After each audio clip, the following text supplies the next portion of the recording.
అందరికీ నమస్కారం. ఈరోజు మనం ఉమాసహస్రం అనే ఒక అద్భుతమైన కావ్యం వెనుకున్న కథలోకి వెళదాం.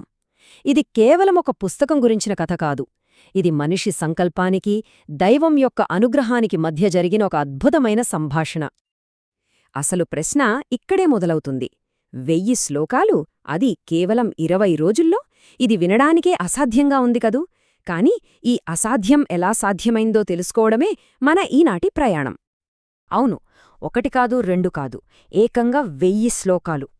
ప్రతీదీ సంస్కృతంలో ఎంతో లోతైన తాత్వికతతో, సాహిత్య సౌందర్యంతో నిండి ఉంటుంది. మరి ఇంత పెద్ద కావ్యాన్ని పూర్తి చేయటానికి పట్టిన సమయమెంతో తెలుసా? కేవలం 20 రోజులు. అవును, కేవలం 20 రోజులు మాత్రమే. ఈ వేగమే ఈ కథలోని అసలైన అద్భుతం. అయితే ఇంతటి మహత్కార్యం జరగటం వెనుక 2 మహాపురుషులున్నారు.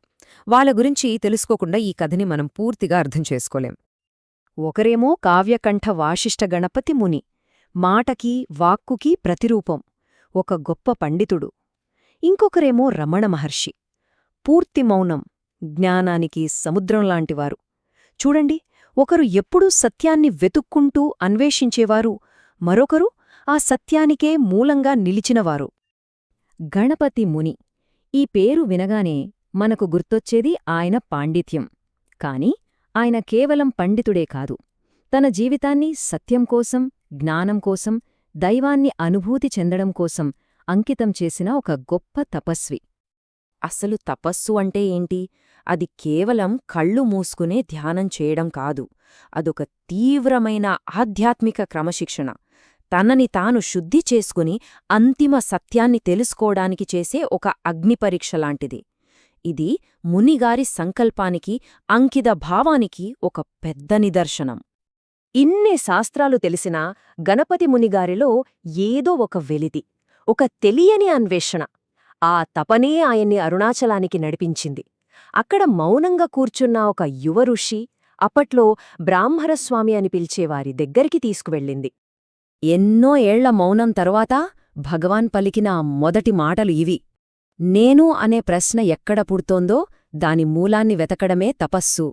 ఈ ఒక్క వాక్యం గణపతిముని జీవితాన్నే మార్చేసింది. అందుకే ఆయనే బ్రహ్మణస్వామికి భగవాన్ శ్రీ రమణ మహర్షి అని పేరు పెట్టారు. సరే, గురువు దొరికారు, మార్గం తెలిసింది. ఇప్పుడు అసలు కథలోకి వెళ్దాం. గురువు మార్గదర్శకత్వంలో శిష్యుడు ఒక అసాధారణమైన ప్రతిజ్ఞ చేశారు. ఇది మామూలు ప్రతిజ్ఞ కాదు. జగన్మాత అయిన ఉమాదేవి మీద ఏకంగా 1000 శ్లోకాలు రాయాలి. అది ఎక్కడా? అరుణాచలంలోనే ఒక మామిడి గుహలో. టైమెంత? కేవలం 20 రోజులు. ఇది మనిషి ప్రయత్నానికి ఒక పెద్ద సవాలు కదా. కాని అనుకున్నంత తేలిగ్గా ఈ ప్రయాణం సాగలేదు. ఆయన విశ్వాసానికి ఒక పెద్ద అగ్నిపరీక్ష ఎదురైంది. కాని ప్రతిసారీ ఆయన మాటకి, ప్రార్థనకి ఊహించని రూపంలో దైవం సహాయం చేసింది. చూడండిక్కడ ఎంత అద్భుతం జరిగిందో. ఆయన ప్రపంచ ఆకలి గురించి రాస్తున్నారు. సరిగ్గా అదే క్షణంలో ఆయనకే విపరీతమైన ఆకలి వేసింది. అదే సమయంలో ఎక్కడో మైళ్ల దూరంలో ఉన్న యచ్చమ్మ అనే భక్తురాలికి అమ్మవారు కలలో కనిపించి, నా బిడ్డ ఆకలితో ఉన్నాడు, అన్నం తీసుకువెళ్ళని చెప్పింది. అంటే దైవం ఆయన ఆకలిని తీర్చడానికి వెంటనే కదిలివచ్చింది. మళ్ళీ ఇంకో అడ్డంకి. గడువు దగ్గర పడుతోంది. కేవలం 4 రోజులే మిగిలుంది. సరిగ్గా అప్పుడే ఆయన రాసే కుడిచేతికి గాయమైంది. ఇంకేముంది, అంతా ఆగిపోయినట్టే అనుకున్నారు. కాని ఎవరో పిలవకుండానే ఒక వైద్యుడు అమ్మవారి ఆదేశంతో సరైన మందుతో గుహ దగ్గరికొచ్చాడు. కావ్యం పూర్తి కావడానికి మార్గం చూపించాడు. ఇప్పుడు మనం ఈ కథలో అత్యంత ముఖ్యమైన, అసలు ఊహించని ఒక క్లైమాక్స్కు చేరుకున్నాం. సమయం లేదు, రాయడానికి చెయ్యి సహకరించట్లేదు. ఇంకా 250 శ్లోకాలు మిగిలున్నాయి. ఇప్పుడేం చెయ్యాలి?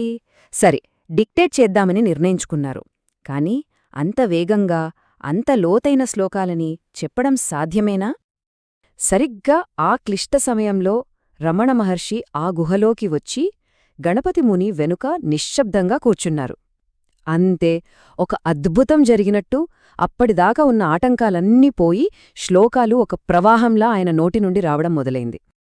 కావ్యం పూర్తయింది. అప్పుడు ఆ మౌన ఋషి కళ్ళు తెరిచి నెమ్మదిగా అడిగారు, నేను చెప్పిందంతా రాసుకున్నారా? ఆ ఒక్క ప్రశ్నతో అసలు విషయం అందరికీ అర్థమైంది. ఆ శ్లోకాలు పలికింది గణపతి ముని పెదవులు. అయినా వాటికి అసలైన మూలం వెనక కూర్చున్న ఆ అనంతమైన మౌనమేనని తెలిసింది. అందుకే ఉమాసహస్రం అంటే కేవలం ఒక కావ్యం మాత్రమే కాదు, అది ఒక మౌన ఋషి జ్ఞానం, ఒక మహాపండితుడు ప్రతిభ, జీవితకాల తపస్సు, వీటన్నిటికి మించి జగన్మాత అనుగ్రహం అన్నీ కలిసిన ఒక అద్భుతమనమాట. ఈ కథ మనకు ఏం చెబుతోంది?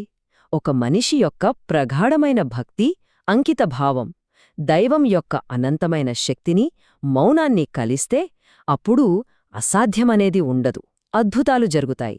ఉమా సహస్రం దానికొక సజీవ సాక్ష్యం.